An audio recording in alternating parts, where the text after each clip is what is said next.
ഈശോ സ്തുതിയായിരിക്കട്ടെ.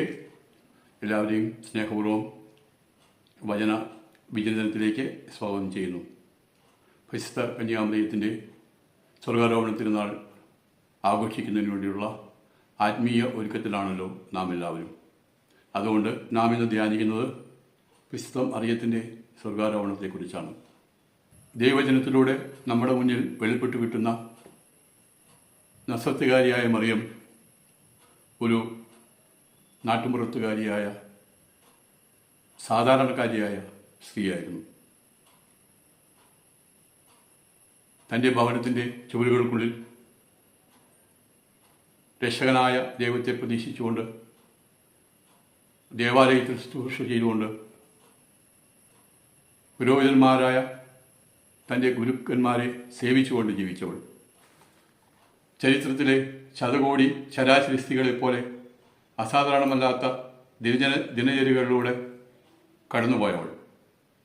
എന്നാൽ തൻ്റെ മരണത്തിലൂടെ മനുഷ്യകുലത്തിൻ്റെ ചരിത്രം കണ്ടിട്ടുള്ളതിൽ വെച്ച് ഏറ്റവും ഉന്നതമായ സ്വാതന്ത്ര്യത്തിലേക്ക് അവൾ കടക്കുകയാണ്. ആത്മശരീരങ്ങളുടെ എല്ലാ പരിമിതികളെയും പൂർണ്ണമായി ഭേദിച്ച ആദ്യത്തെ ആളെന്ന ബഹുമതിയിലേക്കാണ് മറിയം ഉയർക്കപ്പെട്ടത്. മറിയത്തിൻ്റെ സ്വർഗാരോപണ തിരുനാൾ നമ്മുടെ മുന്നിൽ തുറക്കുന്ന സാധ്യതകൾ എന്തൊക്കെയാണ്? സ്വർഗത്തിൻ്റെ സ്വാതന്ത്ര്യം ഏറ്റവും സാധാരണക്കാരനും പ്രാപ്യമാണെന്ന് മോഹിപ്പിക്കുന്ന പ്രത്യാശയുടെ വാതിലാണ് മറിയം മനുഷ്യർക്ക് മുമ്പിൽ തുറന്നു തന്നത്. ദൈവത്തിൻ്റെ ദാസിയായി, വിനീതിയായി, ദൈവത്തിരുമനസ്സിന് കീഴ്വഴങ്ങിക്കൊണ്ട് രക്ഷകനെ സ്വീകരിക്കാൻ തയ്യാറായപ്പോൾ അവൾ ദൈവത്തിൻ്റെ പ്രിയപ്പെട്ടവളായി.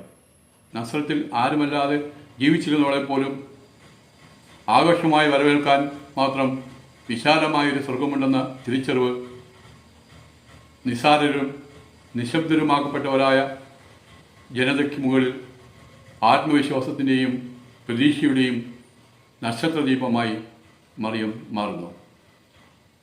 നാം അളക്കുന്ന അളവുകോലുകൾ കൊണ്ടല്ല ദൈവം നമ്മളെയും മറ്റുള്ളവരെയും വിലയിരുത്തുന്നതെന്നും ദൈവഭക്തിയാണ് അതിൻ്റെ ഏറ്റവും അടിസ്ഥാനവും ഉന്നതവുമായ അളവുകോലെന്ന് മറിയത്തിൻ്റെ ജീവിതം നമുക്ക് പഠിപ്പിച്ചു തരുന്നു. മറിയം മാനവരാശിക്ക് മുന്നിൽ ഒരു ഉറപ്പാണ്. ദൈവത്തോട് ചേർന്ന് നിൽക്കുന്നവർക്ക് യാതൊന്നും ഒരിക്കലും നഷ്ടപ്പെടുകയില്ല എന്നുള്ള ഉറപ്പ്. ദൈവത്തിൻ്റെ മുന്നിൽ നമുക്ക് വേണ്ടി മാധ്യസ്ഥം വഹിച്ചുകൊണ്ട് സ്വർഗസ്ഥനായ പിതാവിൻ്റെ സ്നേഹം തൻ്റെ മാതൃസ്നേഹത്തിലൂടെ നമ്മിലേക്ക് ചൊരിയുന്നവളാണ് മറിയം. ആഗസ്റ്റ് 15 നമ്മെ സംബന്ധിച്ചിടത്തോളം സ്വാതന്ത്ര്യ ദിനം കൂടിയാണ്. തെറ്റിനും ശരിക്കും ഇടയിൽ ശരിയെ തിരഞ്ഞെടുക്കാനുള്ള സ്വാതന്ത്ര്യമാണ് വിശുദ്ധ ഗ്രന്ഥം വിഭാവനം ചെയ്യുന്ന യഥാർത്ഥ സ്വാതന്ത്ര്യം. ഇതാ കർത്താവിൻ്റെ ദാസി, നിന്റെ ഇഷ്ടം എന്നിൽ നിറവേറട്ടെ എന്ന പരിശുദ്ധ മറിയത്തിൻ്റെ സമ്മതപത്രം ദൈവത്തോട് ചേർന്ന് സ്വാതന്ത്ര്യത്തിലേക്ക് അവരുടെ ആത്മശരീരങ്ങളെ ഒരുപോലെ തുറന്നു വിടുകയായിരുന്നു. ഈ സ്വർഗാരോപണ തിരുനാൾ ആഘോഷിക്കുമ്പോൾ ഇത് നമുക്കൊരു പാഠമാകണം, തീരുമാനമാകണം. അർത്ഥശങ്കകളില്ലാതെ ശരിയെ തിരഞ്ഞെടുക്കുവാൻ, സത്യത്തിൻ്റെ പക്ഷം ചേരുവാൻ, അങ്ങനെ സ്വാതന്ത്ര്യത്തിൻ്റെ പുതിയ ചക്രവാളങ്ങളിലേക്ക് ഉയരുവാൻ മറിയം നമുക്ക് ഒരു മാതൃകയാണ്. അന്ധകാര ശക്തികൾ കൊണ്ട് സത്യം മറയ്ക്കപ്പെടുകയും സ്വാതന്ത്ര്യം ഹനിക്കപ്പെടുകയും ചെയ്യുന്ന കാലഘട്ടത്തിലാണ് നാം ജീവിക്കുന്നത്. നമ്മുടെ ചുറ്റിനും കാണുന്നതും കേൾക്കുന്നതും അറിയുന്നതൊന്നും സത്യമല്ല എന്നുള്ള പേടിപ്പിക്കുന്ന ചിന്തയാണ് നമ്മെ ഇന്ന് ഭരിക്കുന്നത്.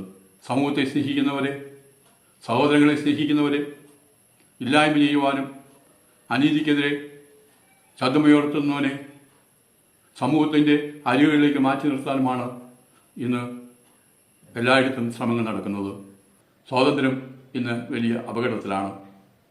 അതുകൊണ്ട് തന്നെ പരിശുദ്ധ കന്യാമറിയം ദൈവത്തോട് ചേർന്നതുകൊണ്ട് സ്വാതന്ത്ര്യത്തെ എങ്ങനെയാണ് ഉൾക്കൊണ്ടത്, എങ്ങനെയാണ് സ്വന്തം ജീവിതത്തിൽ നടപ്പാക്കിയത് എന്ന് പഠിക്കാനും അതനുസരിച്ച് ജീവിക്കുവാനും നമുക്ക് സാധിക്കണം. അതുകൊണ്ട് നമുക്ക് പ്രാർത്ഥിക്കാം.